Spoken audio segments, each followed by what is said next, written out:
In this session is pagers. Most people have them, but few people really know what they're all about and exactly how they work. And I'm even going to talk about setting up your own paging system and some little tricks you can do with setting up your own paging system. I'm going to start by just giving a basic overview on how pagers work.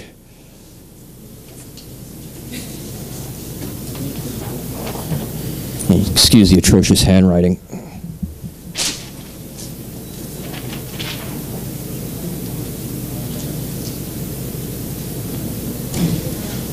Okay, that's a really basic diagram of how a paging system works. Starts with a telephone. Person picks up his phone and dials the paging system.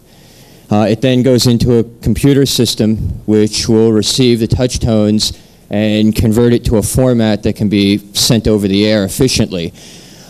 Usually paging systems, they have several different formats. The most common is just basic ASCII data that's sent via frequency shift keying. It then goes to a radio transmitter, which then sends it out over the air. And then when your pager receives it, your pager goes off. It's pretty basic when you really look at it. Now, looking inside a pager,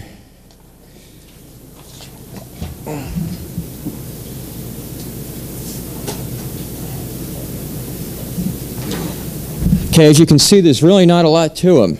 Pager is basically an antenna, really small antenna, hooked into a radio receiver, the output of which goes to a demodulator decoder, and that'll just sit there as long as you have it on. It'll wait for your specific serial number for your pager, which is called a cap code.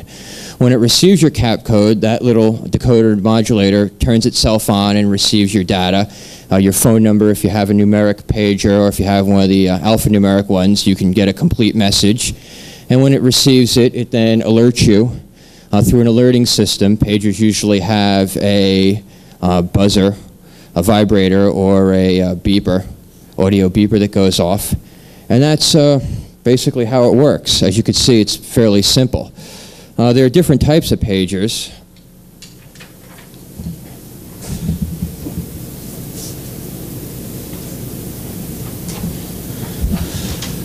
Okay, starting, the first pagers that came out were tone only. The pager got the code and it beeped. You didn't know who beeped you. All you know is that someone was trying to get in touch with you. These were typically hooked into answering machines, and when someone called your answering machine, a little black box would then call your pager and page you. Or doctors use them because the only person that would be paging the doctor would be his office, so he'd know how to call his office. Then someone got the bright idea to actually market an answering machine with a pager, actually marketing a voicemail system with a pager, and that came out to be a tone or tone VRS pager. VRS stands for Voice Response System. When you call it up, it's just like an answering machine or a voicemail account.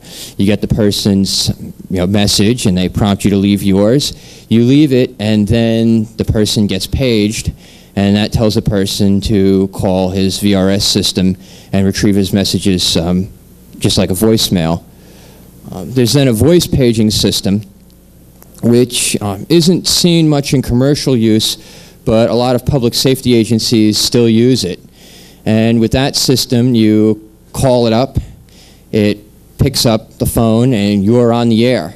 It sends out the cap code for the pager, opens up a channel to the airwaves, and whatever you say goes out over the guy's pager. It also goes out to anyone else who happens to be listening in on a scanner. Then you have the display pagers, which are the numeric and the alphanumeric pagers, which I'm sure everyone here is familiar with. Those are the ones where you either call and enter in your phone number, at which point the person is paged with the phone number that you're calling. You could also enter in a little up to 14-digit numeric code, so you can even send short little messages with it. And then there are the alphanumeric pagers, which you call up and the operator asks you for the pager code and you give it to her and you tell her the message, and then they go and page the person.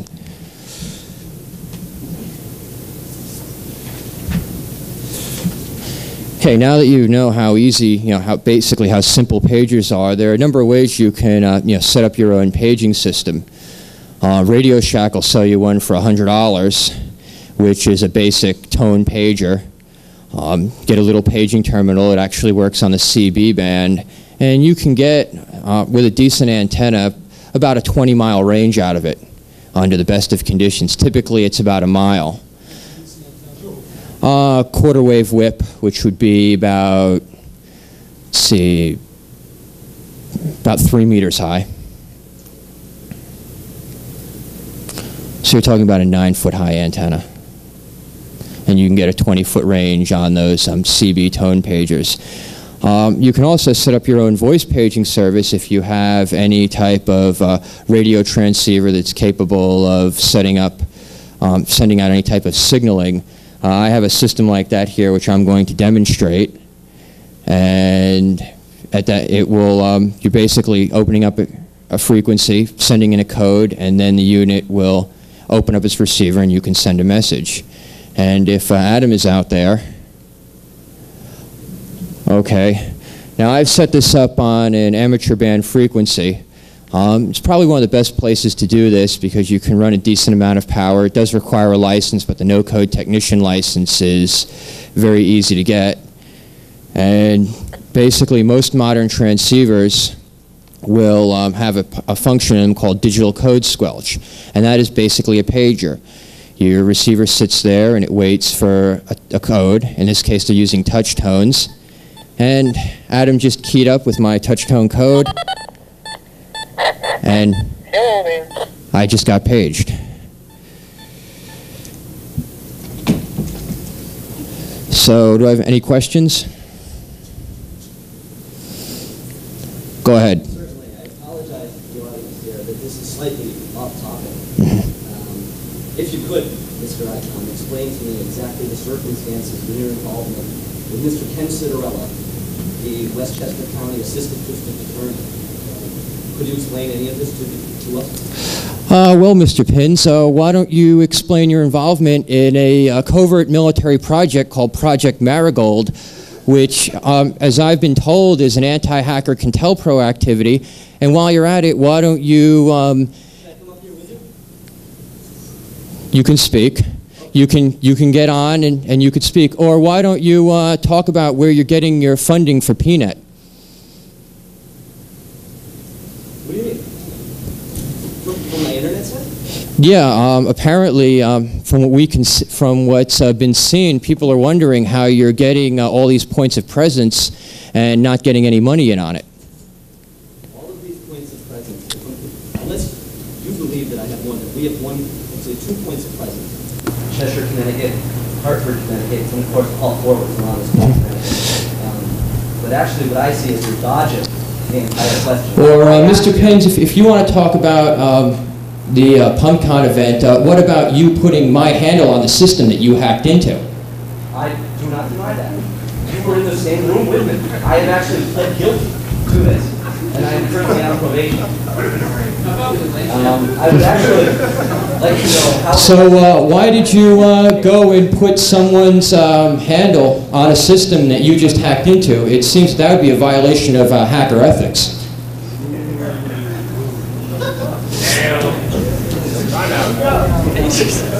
Let go. Just as you know. So we can go back to footage just slightly.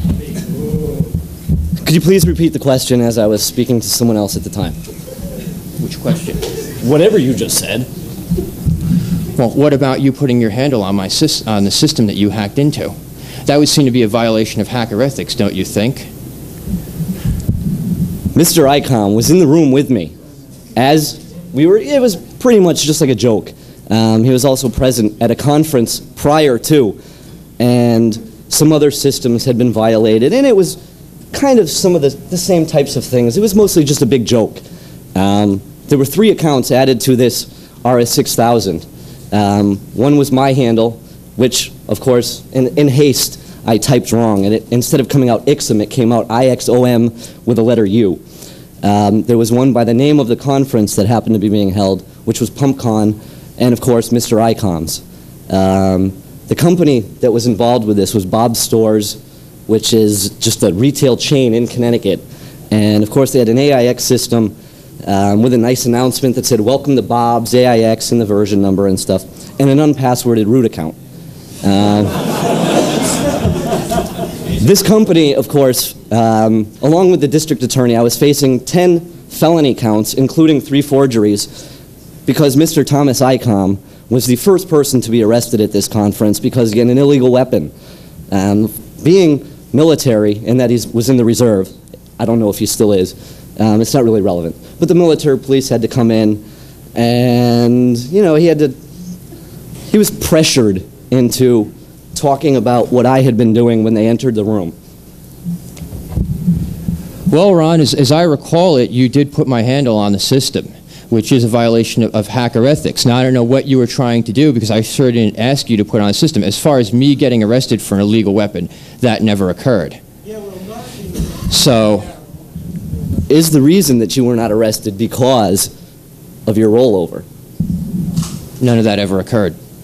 So then Mr. Kenneth Citarella, the Assistant District Attorney for Westchester County, is in fact lying to me in saying that you were going to be the key witness. Anything that occurred between you and Ken Citarella is your business, and I was not privy to it. You're dodging the question. I asked you if Ken Citarella was lying to me when he told me that you were going to be the key witness in my trial. For all I know, he could have been.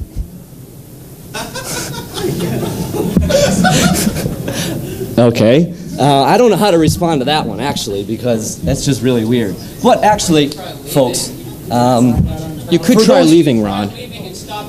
Well, for those people, excuse me, for those people that did see what happened earlier between 2 other people who shall remain nameless, I'm not pushing him, I haven't hit him, I'm not a violent person, I know he isn't himself. I myself, I'm on 3 years probation, no big deal. I had to pay $1,000. It's a good thing that you're on 3 years probation because you are disrupting the conference and we would like you to leave. Okay. What? Excuse me. Would they like me to step down? I just want to say that I, for one, actually am interested in hearing a little more about this whole celebrated PumpCon. There's this PumpCon action here. As we all know, yes, Ixom here. When we were doing registration, I found his sheet, and we finally said, "Hey, look, it's Ixom." I mean, I don't want to insult you or anything, but right. He's a funny guy. And Tom here, I mean, there's no parallel for Tom. And all I can say is, I'd love to see maybe some sort of panel thing. All right, I don't know if you guys want to talk it out in front of everyone. I don't know if that's cool with you two. I don't know how you feel about that, Tom. I know Ixom does. Yeah, I think that should you want to do take like a place panel after thing? the I'd like to have it with other people. Okay, right. Like I said, Right. I mean, I okay. don't want to interrupt. And so I was going to say that maybe we could schedule something for a little later. How's that sound? How many people are going to be here later on in the evening? You want to come? You see him duke it out? All right. Hold on, I just want to make this known. The open mic time got eaten because now that's why we're only 1 hour behind schedule now, because previously we were much farther behind. Actually, okay, then I'm sorry if I delayed it slightly. Don't worry, man. Because I am on probation, just so in case anybody here isn't fed, I do have my permission slip to be here for my probation officer.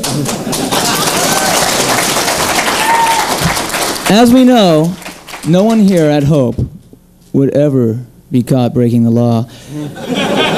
No one here would ever be caught doing anything to a telephone or a computer. And that is why this is a place for law-abiding citizens like Mr. Ixom. All right, thank you very much. If you want to stay for the rest of this, but just keep it quiet. No, I swear I'm not here to pull, I'm not here to... How about the date?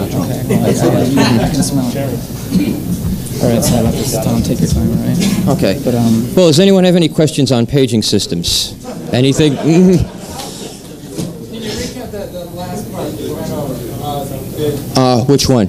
With the scanner. Yeah, Adam, if you could, where is he? call you from payphone or something? No, it's all right. Right here. If Adam can key up again on the frequency, we can do another demonstration of it.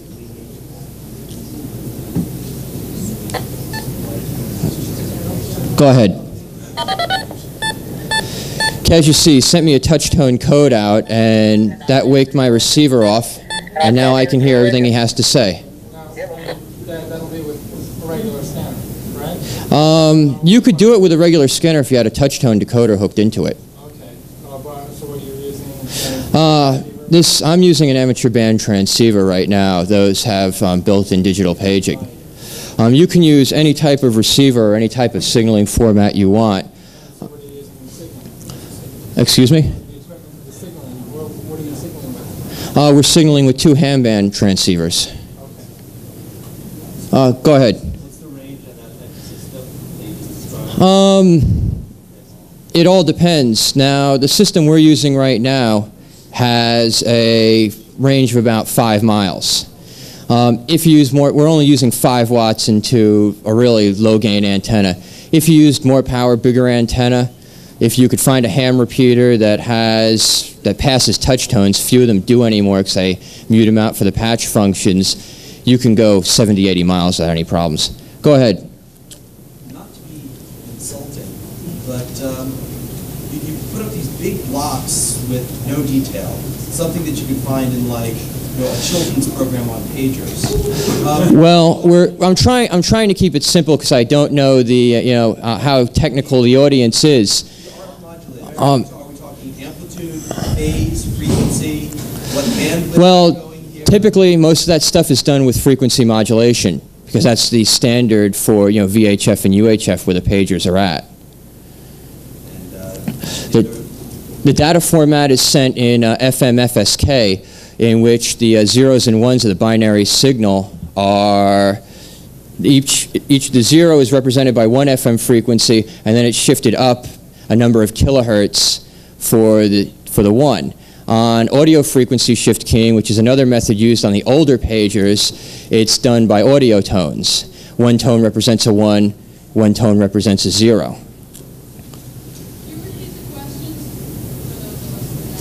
Okay. But you mentioned before it uses standard ASCII, at least most of them do? Yeah, most of the standard formats that are used for your POGSAC, which is the most common format, is ASCII data.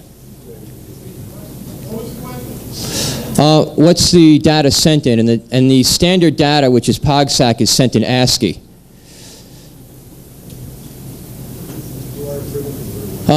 You right over there, go ahead. There are 3 different rates. One is 512 baud, the other is 1200, and now they have a system out which is running at 2400 baud. It's slow compared to some, most people using modems over the landlines are running at 28.8, 14.4, but it's RF and it's only 12 characters for a numeric display pager, so you don't really need a lot of speed. They do have a basic parity check, but that's it. Go ahead. What kind of security systems are built into like the standard alphanumeric, like the Motorola Advisor? What type of security systems are built into the EEPROM on a Motorola Advisor? There are none. There's no need for it. The double EEPROM is set up through a programmer, which is hooked into your PC, and there's no security. You're just programming up a cap code. You can very easily clone a pager if you have a pager that's programmable through that method. You could easily clone a pager and have 2, 3, 4, even 10 pagers on the same frequency and cap code.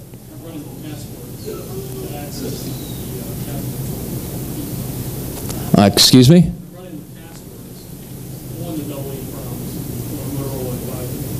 That's interesting. I haven't had much experience in the Motorola Advisors. I was mostly working with Bravos, and they're fairly easy.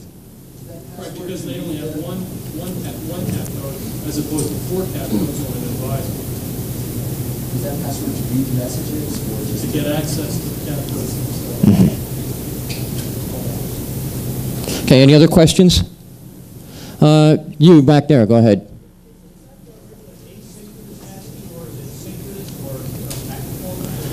The data that's being sent out is asynchronous.